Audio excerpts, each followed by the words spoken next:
and I never heard back from your office. And Mr. Mayor, do you know what happens in a county where the leaders are inaccessible to the people? So if you are not testifying, I am. I have a problem with you spending $779,000 on a remodel of a room upstairs. That I'm sticking to it. Okay. Do you understand why city council meetings have become so much more disruptive? It's because we're not being listened to. It's because our concerns are not being addressed. It's because you guys are so isolated from what's actually going on in the city of Portland. This is a fascist corporate state. That's what the city of Portland is.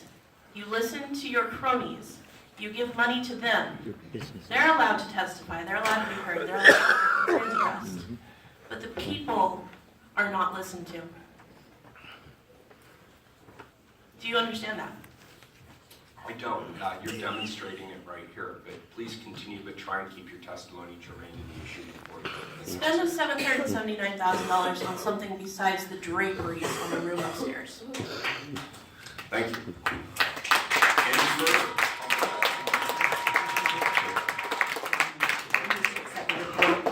We have a motion, we have a second. Any further discussion? Seeing none, Alderman Prince. This is the hearings room in the 1900 building, the Bureau of Development Services. I believe it's being paid for by fees on development, so it's not coming from the general fund. And the improvements will make it more accessible for both public testimony and other meetings that happen. Who's paying for the development? We are. Aye. That's right. Yeah, we're paying for the That's right. development. Aye, reports accepted. What the hell? Next item, please. Bye. Item 231, establish rules of conduct, ejection, and exclusion procedures for city council meetings and at city property, and establish responsibilities of city council presiding officer and the Bureau of Internal Business Services Director and persons in charge for enforcement of rules and procedures. Good morning, everybody. This is being brought by my office. OMF is here representing my interests in this matter. I've now been in office for a little over 2 months, and most city council meetings we actually don't complete. And we do provide opportunities for public testimony. As I mentioned right up front, there are 2 opportunities for public testimony. Unfortunately, what we've seen, and we've seen an escalation of this, is people who come here to testify are shouted down, they are insulted, they are verbally abused, they are sworn at. Physically abused. And therefore, we're not changing anything except that when people repeatedly exhibit this kind of disruptive behavior, we want to have an ordinance that allows us to take action, because everybody has a right to be heard in this room. Portland versus Walsh. Currently, in my opinion, either a very welcome or a safe, very welcoming environment. We've had people We who don't have feel safe signed or up. welcome here either. We have signed up people to testify who have left before they had the opportunity to provide their testimony. We've had employees come in and say that they feel that this is not a good work environment for them and they would rather not come forward. Charlie seemed to have it right. And therefore, Charlie made it by. we Sheriff are Kafori does fine. introducing this ordinance, and I hope it's very clear and straightforward. And we'll hear what people have to say about it. Good morning. Good morning, Mayor and Commissioners. My name is Betsy Ames, and I'm with the Office of Management and Finance. He has the light on. The light is on. Yeah, thank you. Today you have before you a series of amendments to City Code and some new language to add to the code. The purpose of these changes is to accomplish 4 things. 1, establish clear, fair, and reasonable expectations for the behavior of individuals when they attend or participate in meetings Censorship. of the council or public meetings of city boards and commissions. Secondly, establish a clear, fair, and reasonable process by which the city can manage disruptions by individuals during council, board, and commission meetings so as to enable city council to effectively carry out city business. Third is to codify clear, fair, and reasonable rules of conduct at city properties. Fourth is to identify clearly who is considered a person in charge for purposes of directing an individual that is being disruptive to leave a public city meeting or city property. As the city and council and the public are aware, there has been a noticeable decline in decorum and civility in city council meetings and public meetings of city boards and commissions. Guys, stop This has resulted in increased frequency of significant delays in and obstacles to conducting city business in a respectful, secure, and efficient manner. The goal of these amendments is to clearly state the rules of conduct for city meetings and city property, and to clearly state the administrative authority of the city of Portland to eject and or exclude an individual from city meetings and or city property if circumstances warrant, while ensuring an individual's ability to attend and participate in such meetings as appropriate. I'll briefly explain the changes to the different sections of City Code we're recommending that council adopt today. Chapter 3.02 of City Code describes the council organization and procedure and is shown in Exhibit A to the ordinance. Section 3.02060 is a new section of code describing the rules of conduct at city council meetings, including the process and procedures for ejecting and or excluding someone from city council meetings. The rules of conduct describe in code what constitutes disruptive, threatening, and dangerous behavior, and describes how these behaviors, if engaged in and uncorrected, may lead to ejection or exclusion from a council meeting.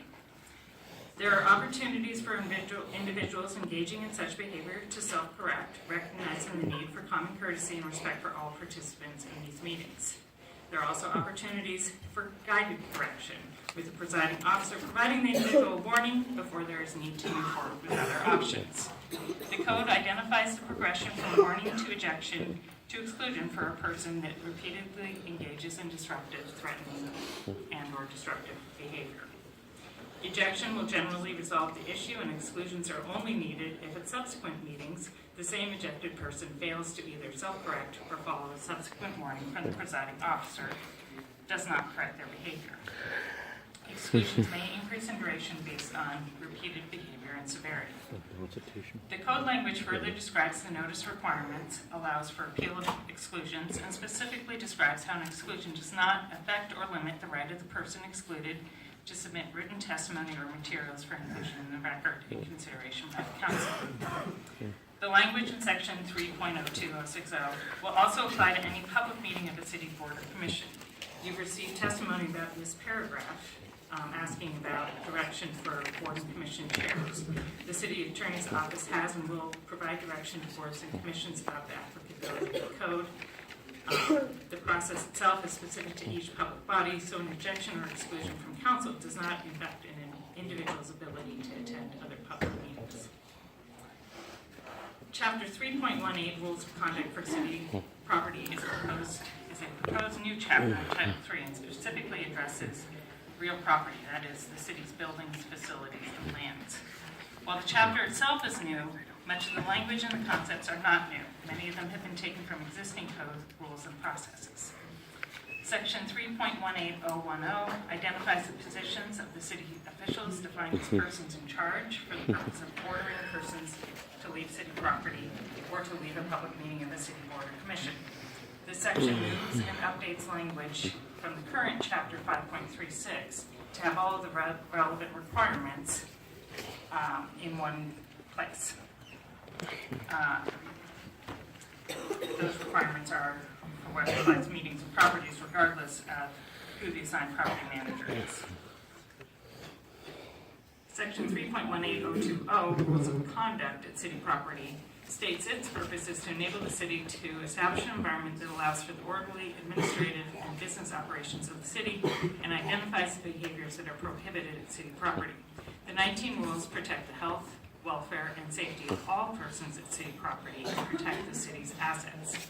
These rules apply and are to be enforced at all city property except where specific rules of conduct or prohibitions have been adopted otherwise, such as for parks properties.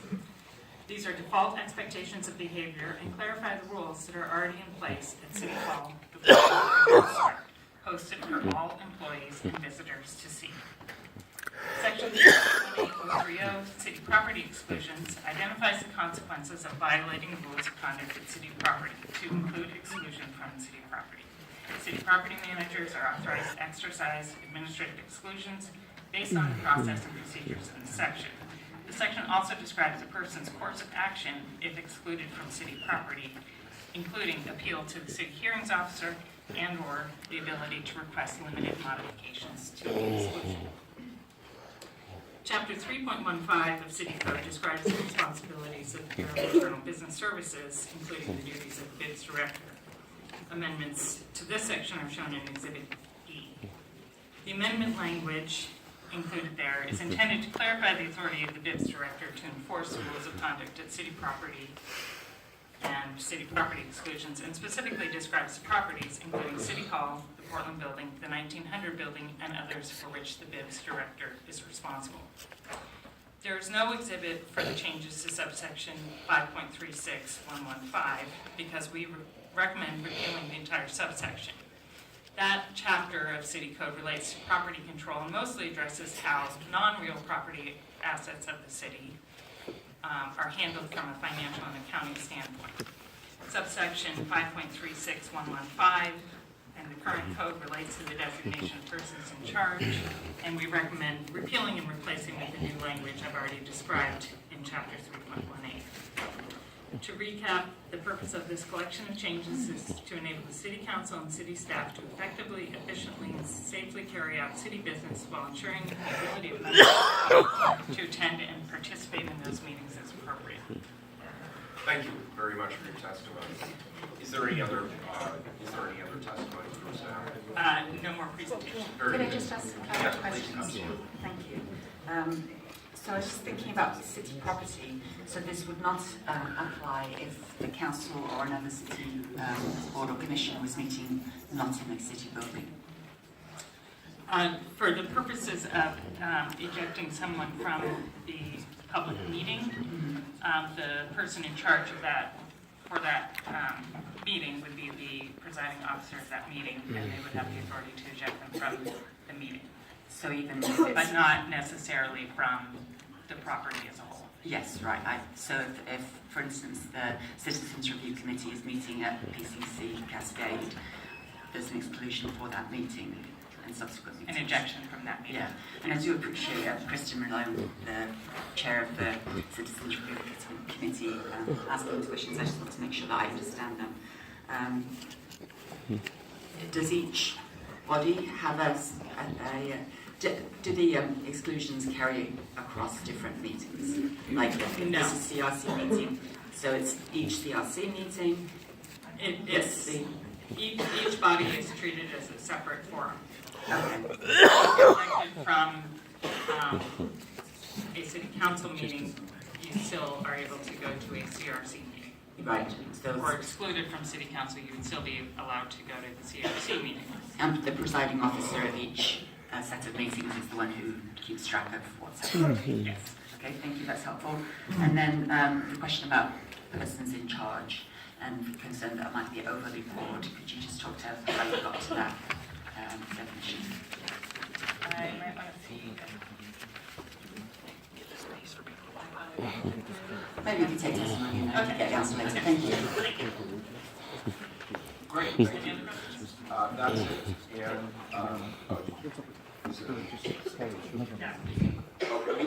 we can wait till later. That's fine. We record a courtesy to people with small children and people with disabilities. Who'd like to come up first for public testimony? Let's bring some love.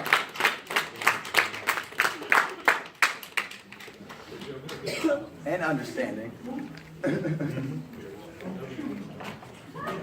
Go walk for mayor. Go walk for mayor. Go walk for mayor.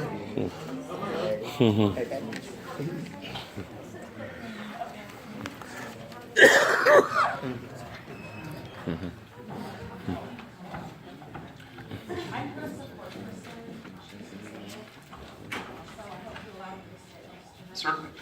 Good afternoon. 3 minutes for testimony. Just the things work a little different here on the microphones. Just make sure that the light is on when you testify. The yellow light that beeps first that does not mean your time is up. That means you still have 30 seconds left to testify. So it's annoying, but ignore that one. When the red light is off, that's 3 minutes. Thank you. We appreciate everybody stepping forward to testify. Mr. Walsh, you've done this before. Would you like to start, sir? I would like to defer to anybody that would like to start. For the record, my name is Sarah Hogg. Mayor, Commissioner Udaly, Mayor Wheeler, we are getting to know each other with the three. The rest of you know that in the 3 years I have been coming to the City Hall, I have never once yelled at anything until I yelled at you, sorry, you, sir, last week. And it was out of severe desperation of feeling shut down constantly on the issue at hand last week personally. Often when it's not taken into consideration, people are in here yelling, they are feeling shut down by the system and they are desperate to be heard. And that is why I started yelling here in Chambers last week. Anybody who knows me knows I am one of those people who always tries to be professional in all my dealings in City Hall. And the fact that I was yelling, that was severe desperation on my part. And often we are in here yelling because of desperation. My concern is for when we are expressing desperation, who gets to make the decision that we don't have the right to be desperate and we don't have the right to be heard. Thank you. Appreciate it.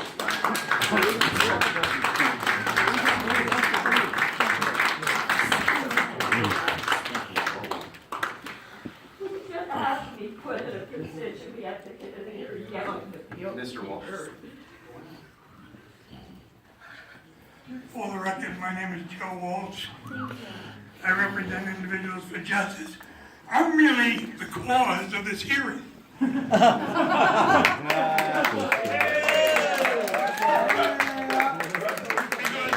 dragged the last mayor into federal court and beat $200,000 attorney because I did it pro se. Because they didn't know what they were talking about, and I'm going to tell you 5 right now. You don't know what you're talking about. Your city attorney should be fired. Yeah! The judge in a 23-page decision said to you, do not use prior acts as a basis for exclusion. What are you going to do? You're going to use prior acts as exclusion. Unconstitutional. This is the same judge you tried to appeal. Constitution, gentlemen. You lost one, the other one's in limbo someplace in the Ninth Circuit. They're going to shove it down your throat. That's right. Speak it, brother. Where to start? You criticize us for disrupting your little meetings. Why people die on the street. Why young kids, 17, get blown away by your gang of We have cops. so much pain. Why people freeze to death. Babies freeze to death. And that is the thing that you're looking at, that you're inconvenienced. Why not look at this? Your idea, Mayor, of having a meeting on Friday is a good idea. You know why I say that? Because Mimi suggested it to you. Because Teresa suggested it to you. I suggested it for 10 years. So you didn't even get credit. Oh, I'm going to hold a meeting on Friday. You didn't say This guy's good. because Teresa asked, or Mimi asked, or Star asked, or any other activist. Fuck Ted Wheeler. These people are running out in the middle of the night feeding your homeless. Yeah!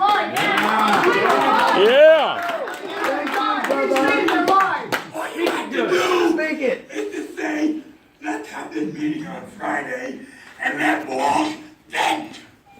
Let Star vent. Let Teresa vent. And ask them, how do I resolve this? We can't do this every week. I'm getting exhausted. I'm old. I can't do this every week. Every one of you who vote for this is going to be run out of office. Everyone.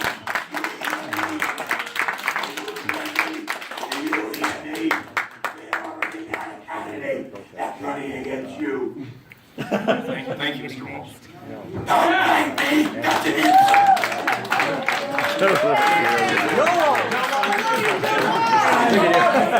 Love you, Joe Walsh. Good morning, sir. Mayor, thank you, Mayor. No, it was already noted.